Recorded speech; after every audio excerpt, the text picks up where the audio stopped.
And just because something's always been done a certain way for years and years and years doesn't mean it's the best way to do things today or the best way to do things moving forward. And I think that the only way progress happens is when people ask questions. So one question I get all the time is, would you ever want to go back to Mount Everest? And typically my answer is always no. I tell people all the time, look, I spent 2 months on that mountain. I don't really feel like I need to spend another 2 months there just to go the last couple hundred feet. Kind of feel like I had the whole Everest experience already, and occasionally I would get the urge to go back, but usually it's only when someone's kind of giving me a hard time about the trip. Maybe I'll be at a dinner party or something, and the host of the dinner party will be introducing me to the other guests, and he'll say, oh, this is my friend Alison. She climbed Mount Everest. And then the guy sitting across the table from me will say, oh, no way, all the way to the top? Right, so then you have to say, well, no, we actually had to turn around a couple hundred feet from the top in a storm. Oh, so you didn't climb Mount Everest. Like, no. I mean, I told him the whole story about how we spent 2 months on the mountain, got that close, just had bad luck with the weather. I gave him the whole lecture about getting to the top is optional, getting down is mandatory.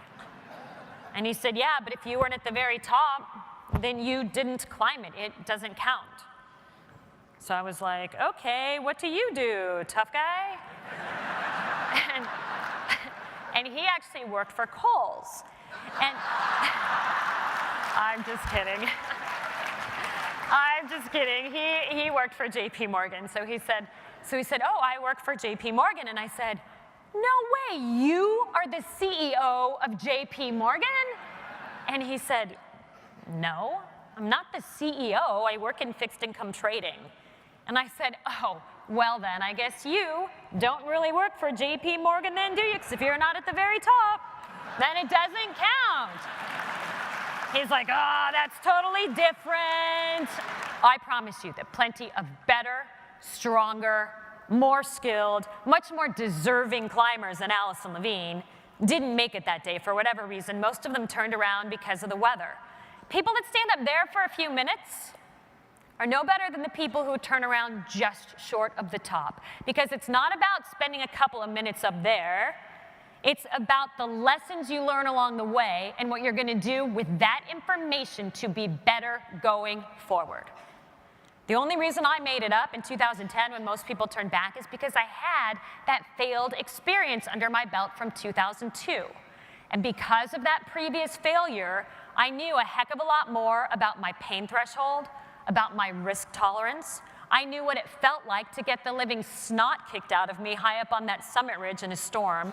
And I wasn't afraid of that the second time around. And I think in general, we're not a very failure-tolerant society, which is really too bad, because a lack of failure tolerance really stifles progress and innovation and prevents people from taking risks.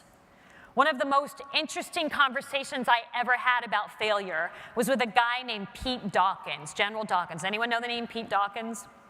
All right, so I serve on the board of the Thayer Leader Development Group at West Point with Pete Dawkins. So Pete Dawkins was class of '59 from West Point. He was the #1 cadet there at the US Military Academy. He was a Rhodes Scholar. He was a Heisman Trophy winner.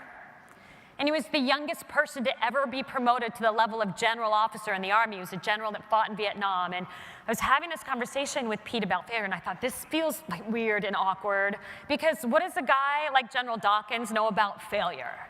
He was kind enough to share this article he wrote with me back when he was a young captain in the Army. He wrote this article for Infantry magazine called The Freedom to Fail. And in this article, a young Captain Dawkins is telling senior Army leadership that it's a mistake to look at people with perfect track records and assume that those people are going to be your best leaders, because sometimes people with perfect track records are just people who have never really pushed themselves that hard and never really gotten out of their comfort zone. And often it's the people who have stumbled, who have fallen, who have been bruised and bloodied along the way, who are the ones out there taking on the most risk so that other people can succeed down the road. Anyone that knows a little something about the history of Mount Everest knows the names Sir Edmund Hillary and Tenzing Norgay, right? First guys to reach the top of Mount Everest.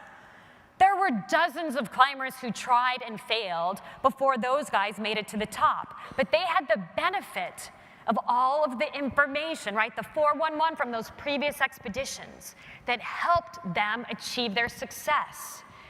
You have to give yourselves and your teams the freedom to fail, right? Just come back from it better the next time around.